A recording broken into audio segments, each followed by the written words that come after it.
In this context, there's no disrespect, so when I bust my rhyme, you break your necks. We got 5 minutes for us to disconnect from all intellect and let the rhythm affect. Lose our inhibition, follow your intuition, free your inner soul and break away from tradition. Cause when we be out, girls will it be that? You wouldn't believe how we rock shit out.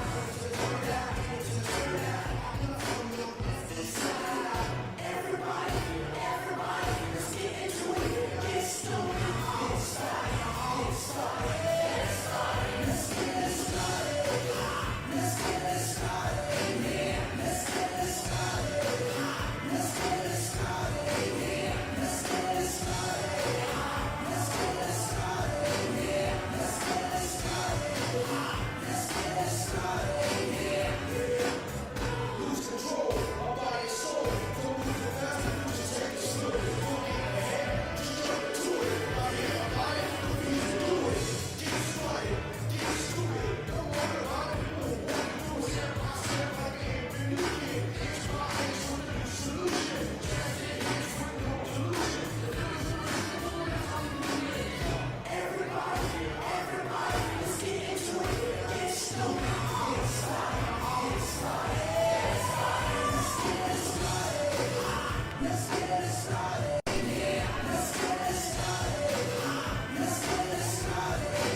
Ladies and gentlemen, Please welcome to the stage Secretary of the Interior, Doug Bergam.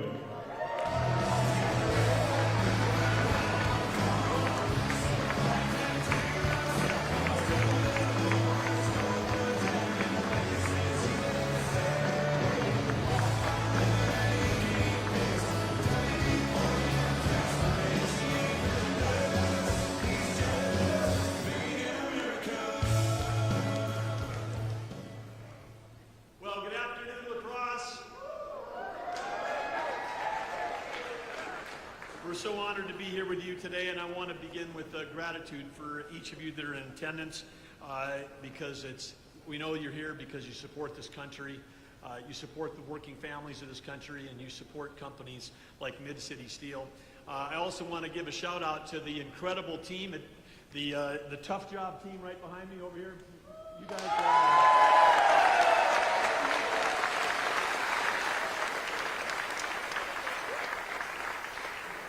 I want to thank our host, Paul Bagnevsky. He's doing a great job leading the team here. And he and Jake, they were telling me that you guys are the best fabricators in the country. Is that true?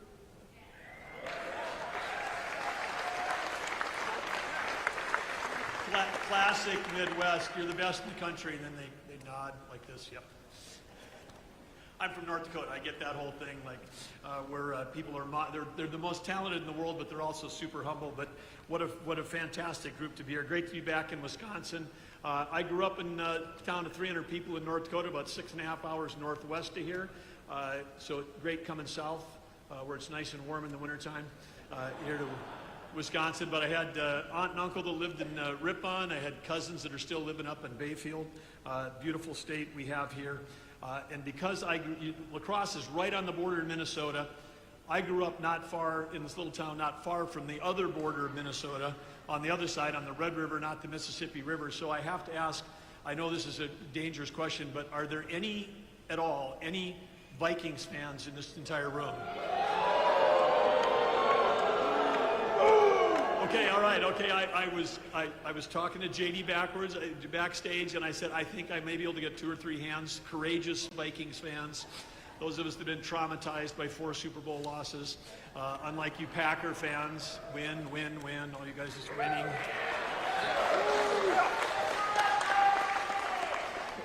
So anyway, welcome to all of you here today. Great to have you here. And as we approach this Labor Day, it's not just the end of summer, but Labor Day is both a celebration. It's a day of celebration, and it's a day of gratitude. And it's a day of gratitude for the enduring dignity of work. And I know that whether you're in the audience or on the stage behind me, it's an honor to be here with all of you. The Wisconsin steel workers that are here, that are fabricating and forging America's strength and helping America's return to greatness, which is what we're doing under President Trump and Vice President Vance's leadership. We have a president, of course, right now who's truly amazing. What's been accomplished in the last 7 months has never happened before in any administration at the pace and the importance of the work that's being done. But one thing I do know, we talked about this at the cabinet meeting on Tuesday, but President Trump just actually deeply respects the American worker.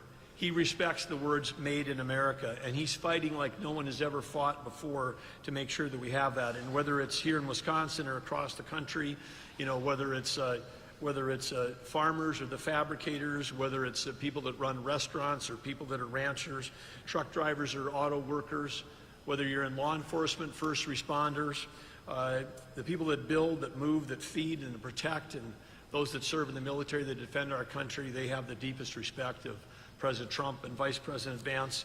And because when you care deeply, then you start doing things like protecting and rebalancing world trade. You do things like making sure that we're passing laws that support working families. And we're here to talk about that today because President Trump and Vice President Vance are putting America on a fast track to a new golden age. And on just one thing that I get a chance to work a lot on is on the side on energy. And President Trump said he was going to bring peace abroad and prosperity at home. He stopped 7 wars in 7 months. That's never happened in history. Incredible.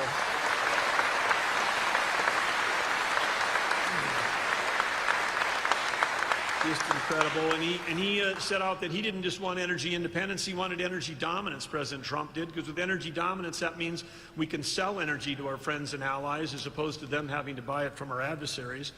When they buy energy from our adversaries, that's what they were using to fund those wars against our friends and allies. So he understands that energy is at the core of peace abroad. He also understands that low-priced, affordable, reliable energy is the key to our economy here at home. And he's done everything he can to break the back of inflation and having abundant energy here in America, and he's doing that. And one of the things, he's not only doing that with oil and gas, but he's bringing back the coal industry. And a lot of people don't understand. We were sitting here in this fabulous place where we fabricate these amazing things like this pedestrian bridge to my left here that these guys are building. Complicated, high-quality stuff. And by the way, I should tell you guys, Paul and Jake told me that the shop is always this clean, right? It's like every day. You could come in here every day, it would look just like this, not just on days like this. But these guys are doing incredible work. But you need metallurgical coal. Metallurgical coal produces coke. Without coke, we don't have steel. So President Trump, we cannot shut down. If you shut down the coal industry, you not only stop affordable electricity in this country, you also shut down the steel industry. And we're bringing back the steel industry. We're bringing back the shipbuilding industry. We're bringing back manufacturing in the United States.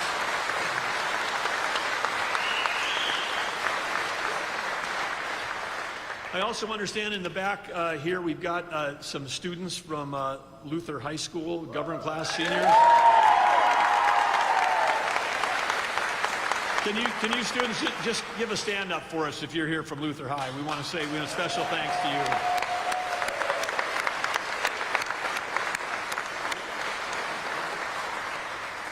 There's our future right there, and I was so excited to see that your team name was the Knights, because the little town I grew up in, North Dakota, is named Arthur. We were also the Knights, and I like to stress that it was Knights with a K, not just with an N. Okay, because we had some Arthur Knights with an N too, but anyway, the Luther High School Knights. But anyway, you guys are here, government class. Appreciate you being here. Thanks to your teachers, your leaders, and others, your parents that got you here for this important day. But whether you're just out of high school or whether you're working family across Wisconsin, you can rest assured that we got a president and a vice president that are fighting every day to make sure that we've got opportunities. And for those of you that are entering, leaving high school soon, you can know this country is going to be ready to support you, whether it's college, whether it's trade school, whether it's the workforce, whether it's being an entrepreneur, like the people that started this business back in 1972, or whether it's the military. There's great careers awaiting in this country. And in the last 7 months, there have been 2.5 million jobs created under the Trump administration that are filled by people that are Americans. So.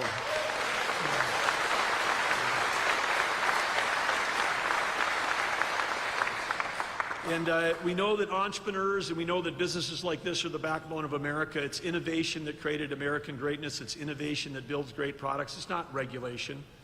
And we know that President Trump is leading an effort for us to deregulate this country, cut regulations. He's cutting 30 regulations already so far in 7 months. 30 regulations have been cut for every new one that's been put in. He set a goal at 10 to 1.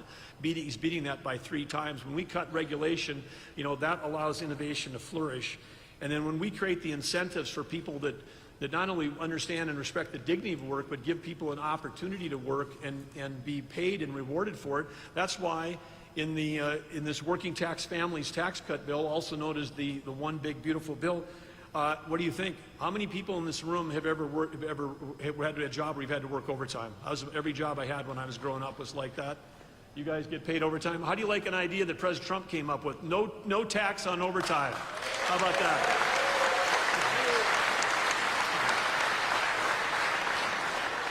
And there's 100 great things in that bill. The Vice President's going to talk about it, but I'll just mention one more. And 100% accelerated depreciation. Not everybody's an accountant, but if you can deduct the cost of buying new equipment on the day that you buy it from your income, that reduces the cost of that equipment.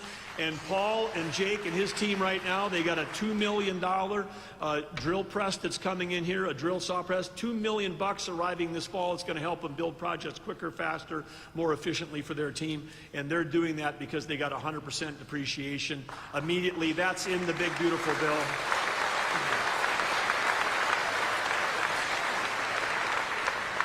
And I just want to say one thing. It's just interesting in the world we're in. If you voted for that bill, you voted for lower taxes for working families. If you voted against that bill, if you voted no, then all the tax cuts before were going to go away, and the tax increases were automatically going to happen.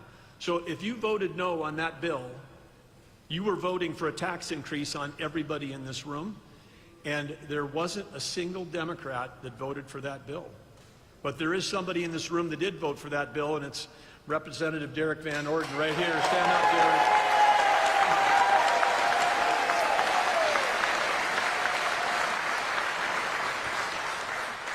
And if any of you are taking care of aging parents, any of you that know people that are seniors, I'll say that because you all look pretty young to me out there. But anyway, if you know anybody that's on Social Security, 1.1 million senior citizens in Wisconsin are now going to benefit from no taxes on Social Security. So incredible.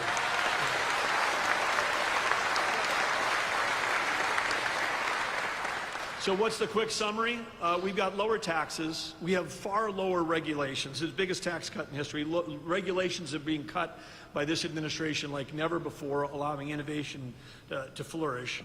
And then you say, okay, well, those two things are great, but what about fresh capital coming into the company? Well, with President Trump leveling the trade field and making it, getting a level playing field for America so we can sell our goods into markets that used to be closed, and for those people that are coming here, they're going to have to pay tariffs to get in. When you do that, there's trillions of dollars. A trillion is 1,000 billion. There's over $5 trillion of committed capital that's coming into this country to build new factories here, because when you build it in America, when it's made in America, there are no tariffs. We've never had the combination of these things happening in my lifetime of lower taxes, way less regulation, support for innovation and entrepreneurs, and record amounts of record capital. These are the policies that are going to restore the American dream for every American, and it's the Trump-Vance administration that's making that happen.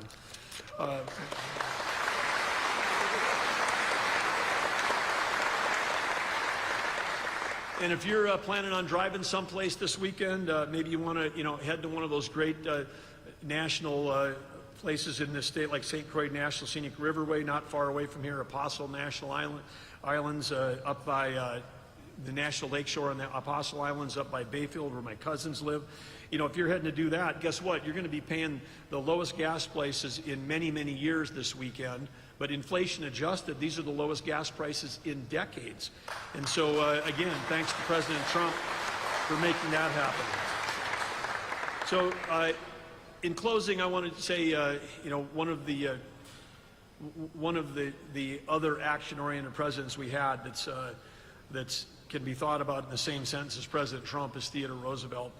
And President Theodore Roosevelt said, far and away the best prize in life is the opportunity to work hard at work worth doing. And I've got a group of people sitting behind me on this stage that work very hard. I got a group of people in front of me that I know, if you're here from Wisconsin, you're from the Midwest, you have spent your life working very hard. All of us then in this room, everybody here, we've all had a chance to grab that prize, that opportunity to work hard at work worth doing. And collectively, at a place like here, like Mid-City Steel, you're doing the hard work that is making America great and making America strong. And you need to know that President Trump personally, Vice President Vance, who's here to tell you how grateful they are for the working families and the working people of this country. So it's my honor right now to introduce someone who served our country in the military, in the Marine Corps. He's served our country in the United States Senate. Now he's fighting for working families as the Vice President of the United States. Please welcome to the stage, JD Vance.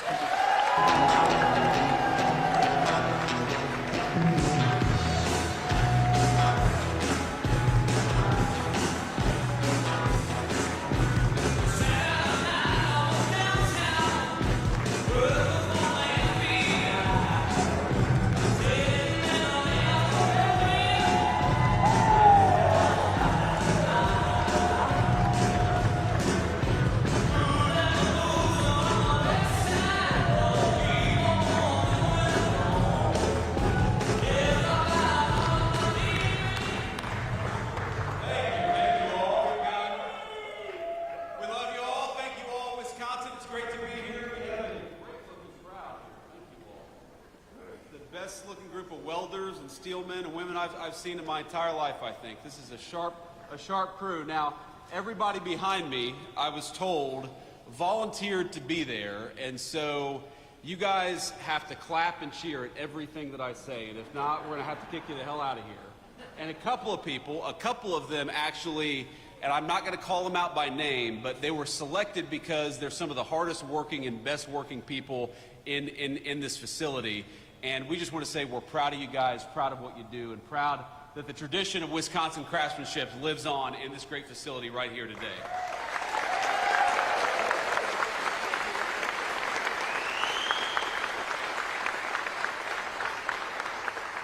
Now, before we get started here, and I want to talk about the big, beautiful bill, I want to give a few notes of appreciation and gratitude. So, first of all, I think this is probably the third or fourth time I've been to La Crosse, Wisconsin. I came here a lot during the campaign. It was always great to be here, and I joked that you all would get sick of me, but I would come back as Vice President of the United States, and I'm proud that I got to keep that promise, thanks to you.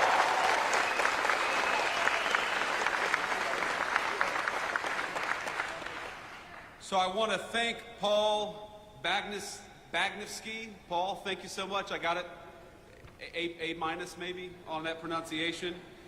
He is the president and CEO of this incredible facility. We're so thankful to be here.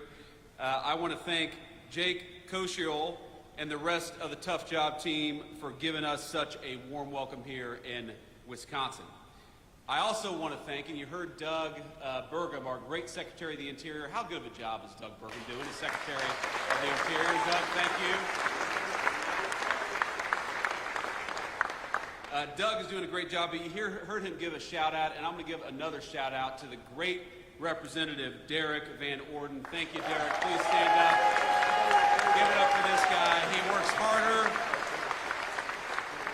He works harder than anybody in Congress. He works so hard that he lost most of his hair, in fact, over his time in Congress. I'm sorry about that. I had to poke a little fun at my good friend Derek. But, you know, there are so many people who just show up in Washington. They go along to get along. They cast a vote or don't, but don't really do much else. Derek is fighting every single day for the people of this district. You should be proud of him, because I certainly am. Thank you, Derek.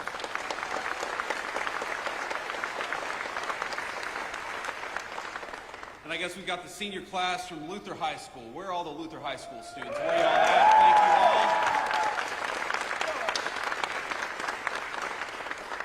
all. Now, have you all started school yet, or are you playing hooky today?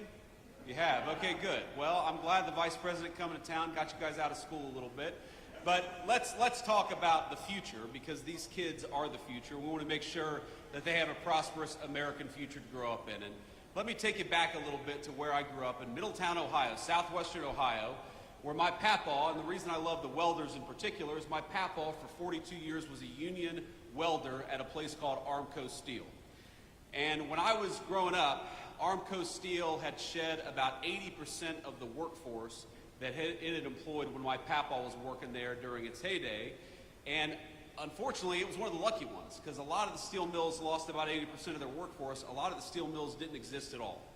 And I think that what happened is that for those of us who grew up in those factory towns, we were so used to seeing those proud, big, beautiful factories, seeing the night sky lit up with that furnace. We were proud of what our parents and our grandparents made every single day, and of course they were proud to earn the kind of a job that enabled them to provide us a good life. And what happened?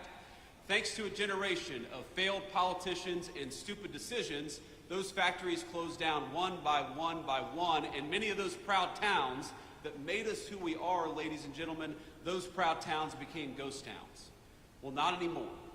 What the President of the United States was elected on a promise to do was to bring back American manufacturing, to bring back American craftsmanship, and that is exactly what President Donald Trump is doing every single day in Washington.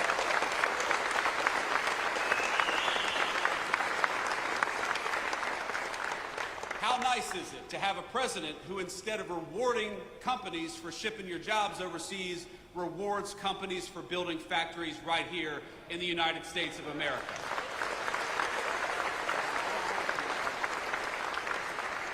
How nice is it to have a president of the United States who, instead of raising your taxes is cutting your taxes by historic margins every single day, as we just did. For years, American leaders would ask you to work overtime, would ask you to spend even more time away from your family, and every hour that you spent at the job, they would reach further and further into your pocket. How nice is it to have a President of the United States who cut taxes on overtime, because we believe that if you spend an extra hour at work, the government ought to keep its hands the hell out of your pocket. Is that right?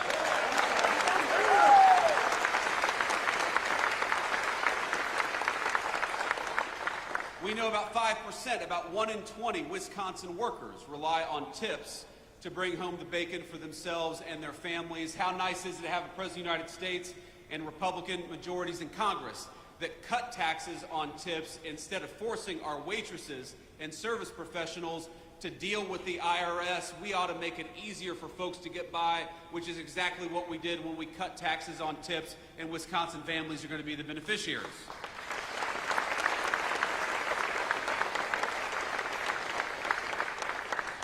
What the Working Families Tax Cuts did is very simple, ladies and gentlemen. It let you keep more money in your pocket. It rewarded you for building a business or working at a business right here in the United States of America. It makes it easy for you to take home more of your hard-earned pay, and it makes it easier. If you're an American manufacturer or an American business, it makes it easier for you to build your facility or expand your facility right here in the United States of America. I happen to believe that it's the dumbest decision we made as a country to reward foreign companies with putting stuff overseas instead of right here in places like Wisconsin. Well, now we have a different president with a different attitude. If you're building in the United States of America, if you're working in the United States of America, if you're trying to earn a decent living right here at home, we are going to fight for you every single day. But if you build crap overseas and try to undercut the wages of American workers, you're going to pay a big fat tariff before you bring it back in to the United States of America.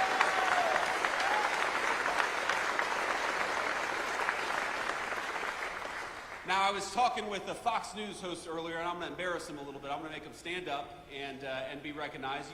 You guys know Will Kane. Will? A lot of us watch the show. He's doing a good job.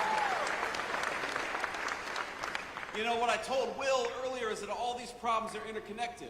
Why is it that we allowed these Mexican drug cartels to bring this poisonous fentanyl into our communities? Why is it that so many people lost hope and started taking that fentanyl? Why is it that we had a government that seemed to care more about illegal immigrants than they did about their own citizens? It's all connected, because when they shipped your job overseas in the last administration or administrations that came before it, what they also did at the same time is they allowed those cartels to come in to our country and take advantage of our communities. So what the Working Class Families Tax Cut does is, yes, it gives you more take-home pay. Yes, it cuts taxes on overtime. Yes, it cuts taxes on tips, but it also gives our incredible law enforcement over $100 billion to get those drug cartels the hell out of our country once and for all.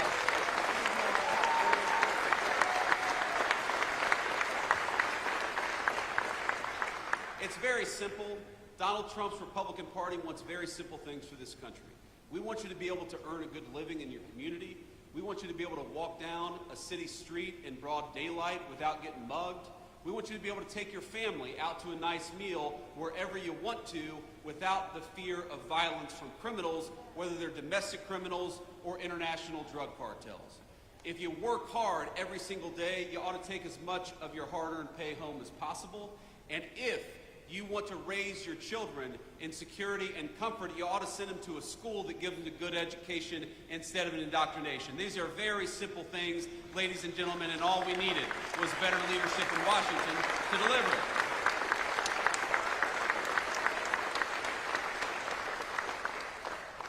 Now, Representative Van Orden will tell you this, but if you didn't know, that it turned out that we didn't get a single Democrat vote for cutting taxes on tips, cutting taxes on overtime, or increasing the child tax credit. Not a single Democrat in the House or the Senate could actually deign to vote for giving you more of your hard-earned money. And we got to ask ourselves why that is, because as much as I am proud of what we've accomplished It would honestly be a little bit easier, wouldn't it, Derek, if the Democrats actually worked with us instead of fighting us every single step of the way. And you're going to see this. We're a little early for campaign season, but in a couple months or maybe about a year, you're going to start seeing television advertisements. And you're going to start seeing Democrats lying about what's in these working families tax cuts. And I'm going to tell you exactly what they're going to say. They're going to tell you that this bill, which gives you more of your hard-earned money, that they opposed it, not because they want to raise your taxes, and they do, but because they're worried about your health care. They are so worried about your health care, in fact, that they want to give more and more of your health care to illegal immigrants. And that's exactly why they voted against this bill. I know we have this beautiful high school class back there. And I'll give you, just from a vice president to the high school seniors, I'll give you guys just a little bit of relationship advice from a man who's been happily married for 11 years.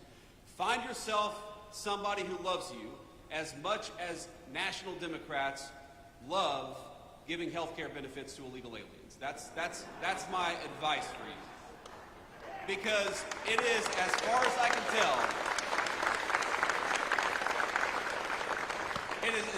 can tell, the reason why the National Democratic Party exists. Do you know that this bill makes tens of billions of dollars in investments in our rural health care infrastructure, which was falling apart under the last administration?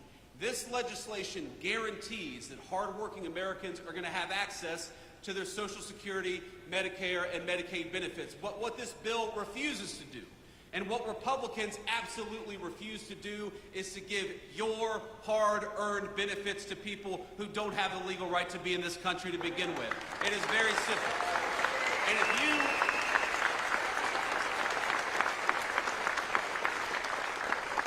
if you want to protect the people's benefits, if you want to protect rural health care, if you want to make sure that whether you live in a big city or a small town, you have the ability to go and see a doctor, and that is exactly what we want to do, then the first thing you ought to be doing is making sure that the people who get federal health care benefits actually have the right to be in this country in the first place. That is the first and most important step.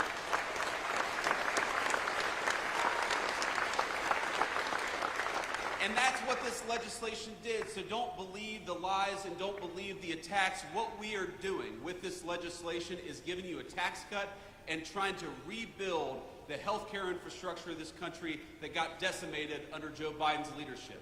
But what we are also doing, in order to preserve the benefits that you paid into for your entire lives, is making sure those benefits only go to our fellow American citizens and not to people who ought to go back to their home country because they're here in this country illegally. It's very simple. And think about this. Think about the math, ladies and gentlemen. You cannot have these health care benefits if you allow tens of millions of people into this country who have no legal right to be here and give them those benefits. We were on the freight train to bankruptcy under Joe Biden's leadership because we had a Democratic Party that didn't care enough about this country to actually enforce our borders. And it's that simple. And so when I see the Democrats, I got to be honest with you, it makes me a little bit angry. When I see Democrats fighting against cutting your taxes and saying it's about health care, it's not about health care for you, it's about health care for illegal aliens, and we happen to believe in a different principle. You ought to keep more of your hard-earned money. That if you work overtime, you ought to be rewarded for it, and that when you pay into the federal system, you receive those benefits and not anybody who didn't pay into them to begin with. So,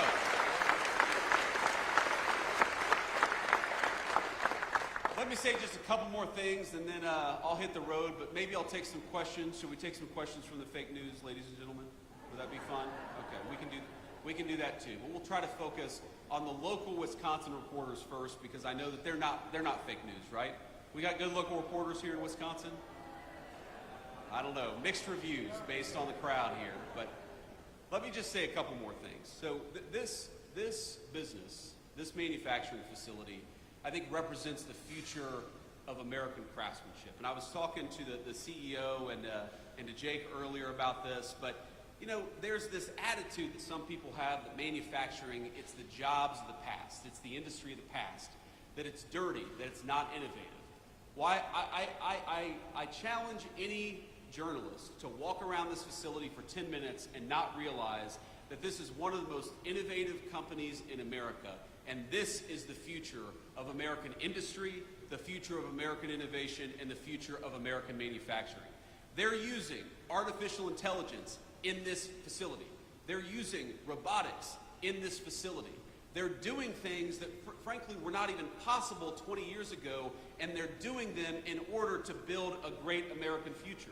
We are practically a stone's throw away from a beautiful new bridge, a bridge that is being built with American-made steel from this manufacturing facility because we have great American craftsmen right here in Wisconsin, and we ought to fight for it.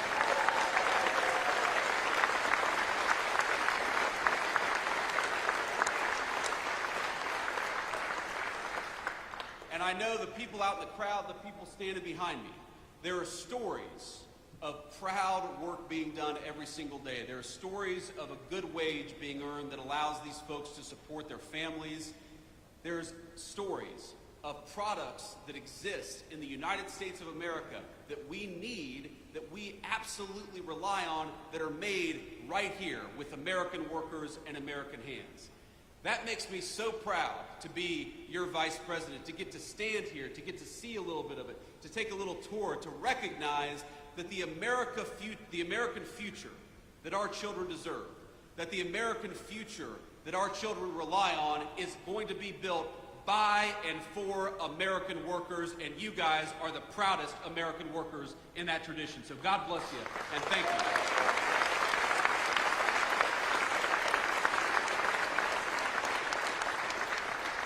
And these guys, they're proud of what they do. They're doing something amazing. They're doing something that can't be done almost anywhere else in the world. They're earning a good wage in the process. This is what makes America great. And I love my papaw. I said he was a union welder for 42 years. He was a proud man. He was a hard-working man. But my papaw, before he died, he used to tell me that, he didn't know that American manufacturing was going to be as strong in the future as it was in his time. And again, I love my papaw, but I think that's the wrong attitude. American manufacturing must be as strong in the future, or America's future will not exist without it. Do you think that our kids are going to have a future if we rely on foreign countries to make everything that we need? Do you think we're going to have a future if the pharmaceuticals that we put into the bodies of our children are made by a foreign adversary? Do you think we have a future if we can't even drive over a bridge without asking permission from some foreign country? That is no way to build a future. The way to build a future is with American workers, and I'm proud that in Wisconsin that's exactly what we're doing. So God bless you all.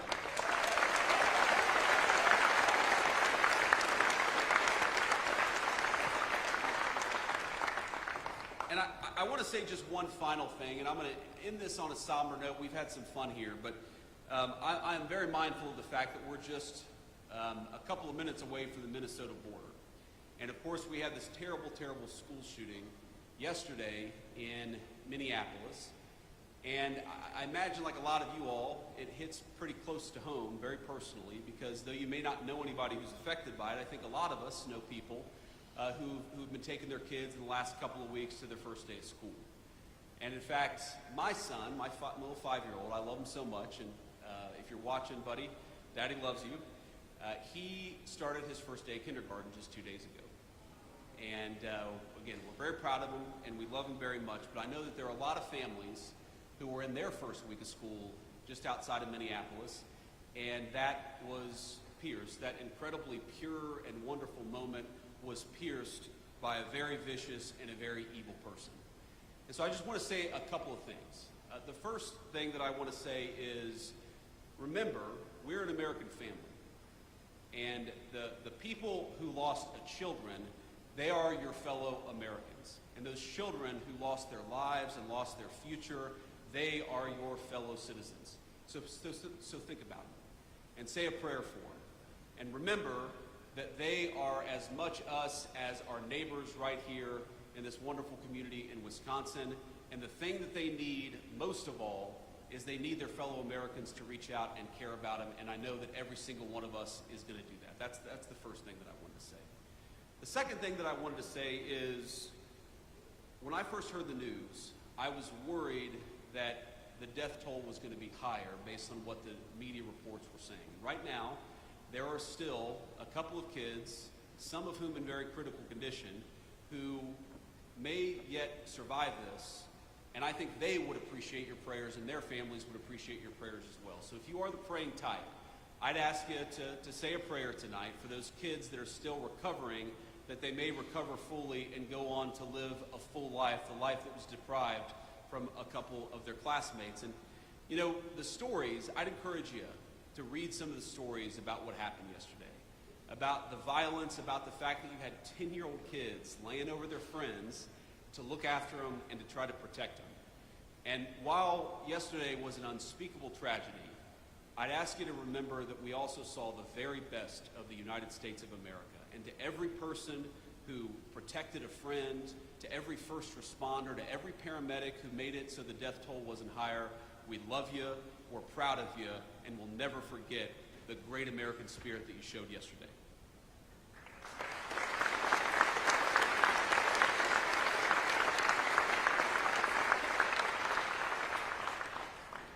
And on that note,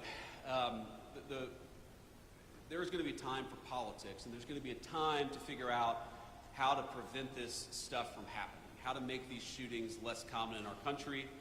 And I'm not going to speak about that now, but I would encourage you, the First Lady, Melania, who really has a very big heart for children, obviously as a mother herself, she put out a statement earlier today that I think is really worth taking a look at, because this happens too much in our country. And if you look, we really do have, I think, a mental health crisis in the United States of America. We take way more psychiatric medication than any other nation on earth, and I think it's time for us to start asking some very hard questions about the root causes of this violence. And I'm going to be part of that, and the First Lady and the President are going to be part of that, but that's going to be an American conversation that we're going to have together. But before we have that conversation, if you are the praying type, I would ask you to join me in prayer. I'm just going to say a prayer for the two little kids who lost their lives yesterday. And this is a prayer we say a lot in my church, and I've always found it very meaningful. It's very short. But eternal rest grant unto them, O Lord, and let perpetual light shine upon them. May the souls of all the faithful departed, through the mercy of God, rest in peace. Amen. Thank you all. Now with that, I will take some questions from the reporters, but again, thank you all for having me, and thank you all for indulging that moment. I think it's important for our fellow Americans to know that we're reaching our arms around them and we love them, and you guys gave me the opportunity to do that, and so I'm grateful for it. God bless you. Questions?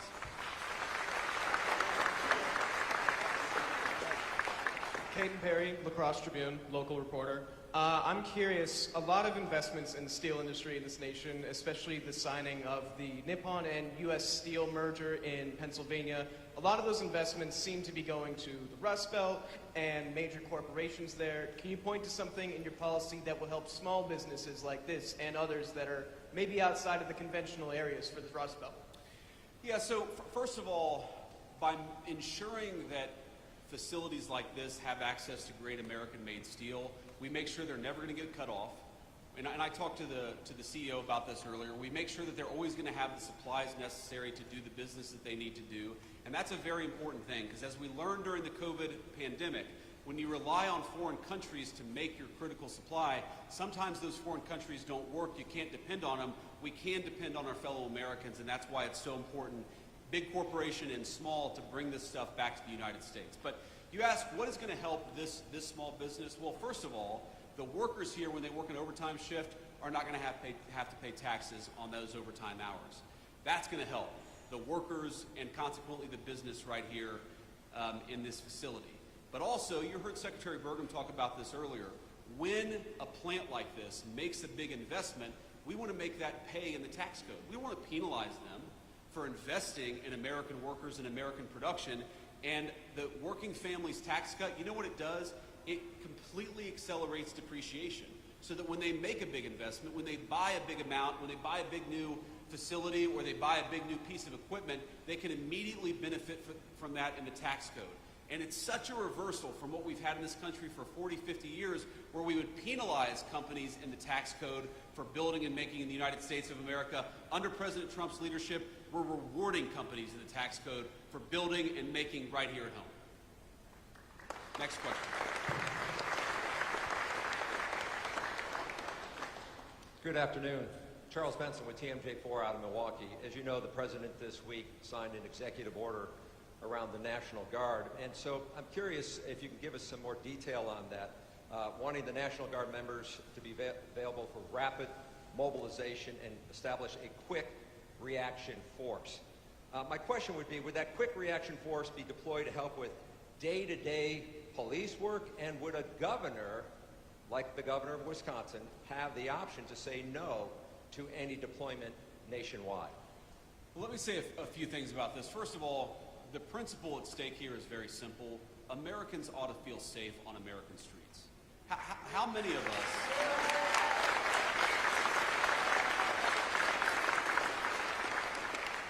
How many of us have crossed to the other side of the street because there's a person on the street corner yelling and screaming at our kids or at our family? How many people have felt scared to walk down the street of an American neighborhood in daylight or at night because those streets are considered no-go zones? How ridiculous is it that we ever let there be no-go zones on streets paid for by American taxpayers? You bought those streets, you ought to be able to enjoy them as American citizens. It's very, very simple. So that is the principle at stake here. And in Washington, D.C., let's step back a little bit. Washington, D.C. got to a point where it was having a murder more than every other day. The national capital of the most powerful nation in the history of the world had a murder every other day, carjackings, armed robberies that rival literal third world countries, and the President of the United States said, this is America's city and enough is enough, and he deployed the National Guard to fix it. Now that was the right decision at the time, but I don't know how anybody can look at the results over the last 14 days and say anything other than thank God Donald Trump did what he did. Because armed robberies, carjackings, murders are down between 40 to 90%. Even the very Democratic mayor of D.C. said yesterday that she was grateful for the additional police presence because it made it possible for people, Americans, black, white, rich, and poor, to enjoy the nation's capital again. And that's what I want. I mean, all of you, Washington, D.C. is your town. You literally built it with your tax dollars. You should be able to come and go to one of these beautiful museums or see one of these incredible monuments without fear that you're going to get mugged. And that's what we have changed in just a short period of time. And you asked the Wisconsin-specific question. What the president has said is that, very simply, we want governors and mayors to ask for the help. The President of the United States is not going out there forcing this on anybody, though we do think that we have the legal right to clean up America's streets if we want to. But what the president has said is very simply is, why don't you invite us in? Is Milwaukee a super safe city right now? It's had some crime problems. It's a beautiful city. There are a lot of beautiful, incredible, hardworking people who live there, but let's be honest, Milwaukee has had some crime problems. So have other parts of our community. Chicago, I know we're not too far from Chicago. Chicago's had a lot of crime problems. Why is it that you have mayors and governors who are angrier about Donald Trump offering to help them than they are about the fact that their own residents are being carjacked and murdered in the streets? It doesn't make an ounce of sense.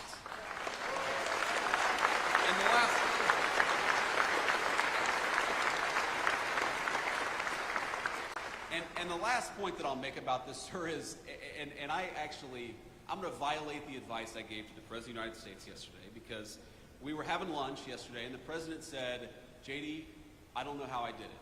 I have actually got the Democrats to come out in defense of crime.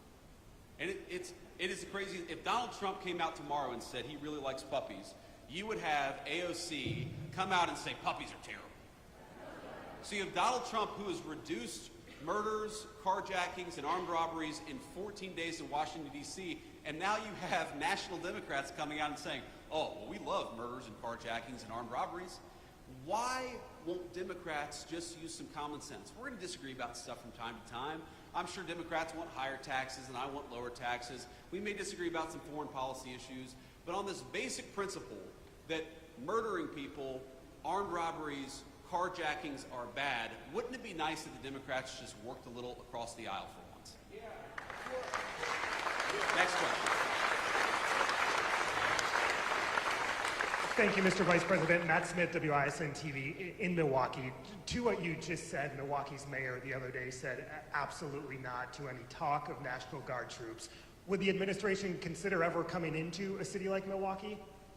Well, again, we want to be invited into Milwaukee. We want to help people. We want to help our fellow citizens. And we think that if you look at the crime rates, if you look at the murders in Milwaukee, if you look at certain neighborhoods where people are unafraid to go out even in the middle of the day, we would love to come and help the people of Milwaukee. But the President of the United States has said he wants to be asked.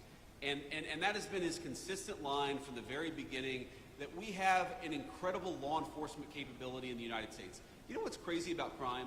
Is most of the violent crime is committed by a very small number of people. When we talk about a violent crime problem, you know, we're not talking about thousands upon thousands of people in Milwaukee. We're talking about a few hundred people who probably commit 90% of the violent crime. We would love to come in and help lock up those violent criminals. I hope the mayor of Milwaukee gets some common sense and actually fights for her residents for a change, or his residents for a change, because we would love to actually help cut down on the crime in this community. Thank you.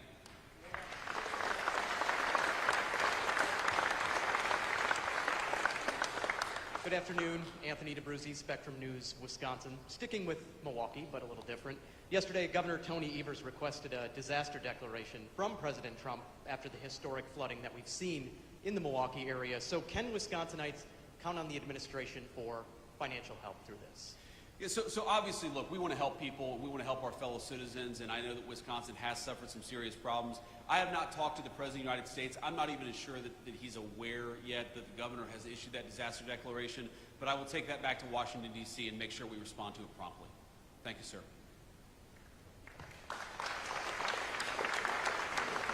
Hi, Mr. Vice President. Daniel Gomez, WEAU in Eau Claire, Wisconsin. So I see that you've been touring around the country, visiting congressional battleground districts. No different here, Wisconsin's third. You're here also garnering up some support for Derek Van Orden. So my question here is, can we expect you again next year when we actually get to the midterm elections? And will you also address other issues in Wisconsin's third district, which include agriculture, childcare, healthcare, and all these other things that impact rural, hardworking, working class Wisconsinites here? Of course. Well, do you all want to have me back next year? Is that okay? All right. Look, so long as the people of the 3rd District will have me, yes, I will keep on coming back and keep on talking about the issues that matter. You asked about agriculture, I think rural health care, and also child care. Look, if you look at the working families tax cut, there's a lot there for agriculture. There's a lot. For example, if you buy a new tractor, you buy a new piece of farm equipment, wouldn't it be nice if you were rewarded in the tax code instead of penalized in the tax code? Well, now, thanks to the working families tax cut, you are going to be rewarded, which is why the farmers were really big and supportive and behind the legislation. We had such great support from our farming community in Wisconsin and all over the country for this legislation, I think in part because it does a lot for our farmers. You asked about health care. Look, rural health care in this country is in bad shape. It was left in bad shape by the previous administration, and this legislation, the Working Families Tax Cut, has got tens of billions of dollars to shore up our rural health care system. It is so unusual to hear Democrats say this is going to be bad for health care when we're spending billions of dollars to try to fix some of the rural health care problems in our country. And by the way, has anybody been awake for the last 4 years? Any of these national Democrats? How was the rural health care system doing under Joe Biden when you had hospitals and clinics closing at a record and alarming rate? We're trying to fix that. We want people to be able to access to health care, but we want American citizens to be able to access health care, and that's what makes us different from the National Democrat Party.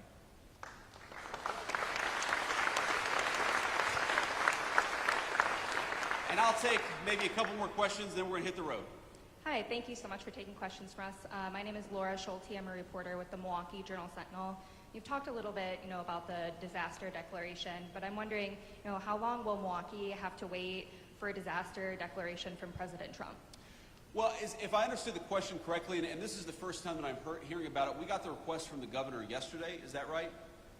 Okay, so I mean, it's very possible that request has not even made it to the president's desk. I mean, these things sometimes take more than 12 hours before they get to the president's desk. So what I can promise you is now that I'm aware of it, we're going to take a look at it. We're going to make sure that it gets the review that it requires. And look, we love Wisconsin. We love all of our American citizens. People are struggling. We recognize that, and we want to figure out ways to help them. Thank you.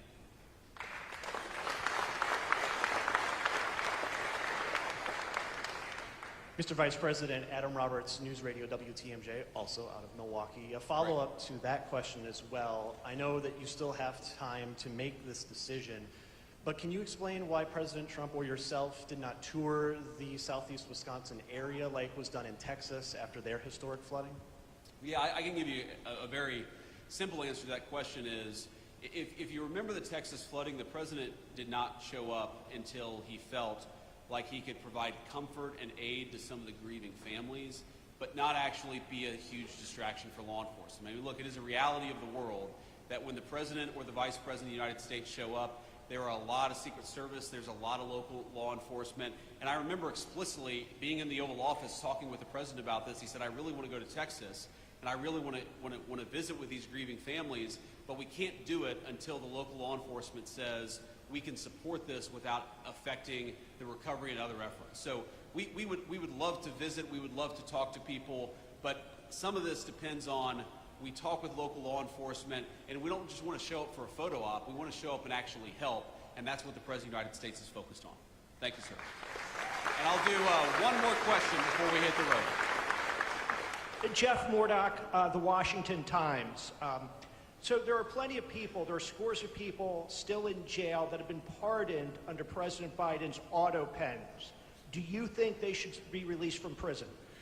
Well, I think that there's something weird about this auto pen, which is that you have a guy who even some of his own staff members said did not have the mental faculty to be President of the United States, okay? While at the same time, he allegedly signed a bunch of pardons, which we now know were signed by the auto pen. I think it raises a very difficult question about whether those pardons were actually legitimate in the first place. I mean, think about this. How can you sign a pardon?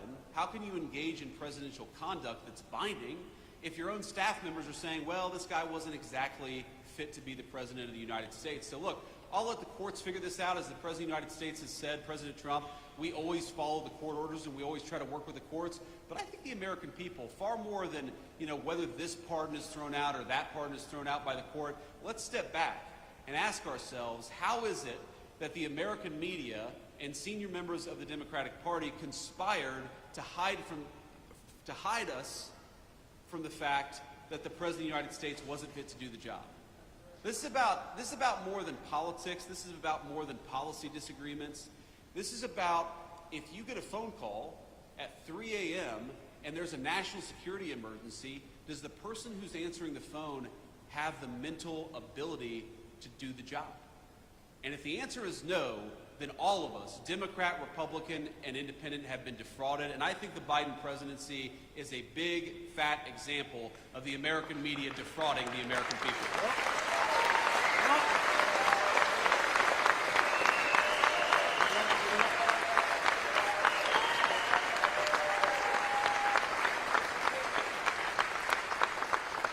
So on that note, I just want to thank you all again for having us, and just remember, we are every single day in Washington, D.C., we are fighting for you. We're fighting for your jobs, we're fighting for your wages, we're fighting for low taxes for you and your families, we're fighting for rural health care. We believe that the most important thing the President of the United States can do is put the interests of Americans first. That is what we have done for 7 months, and we'll keep on doing it for the next 3.5 years. God bless you all. Thank you for having me.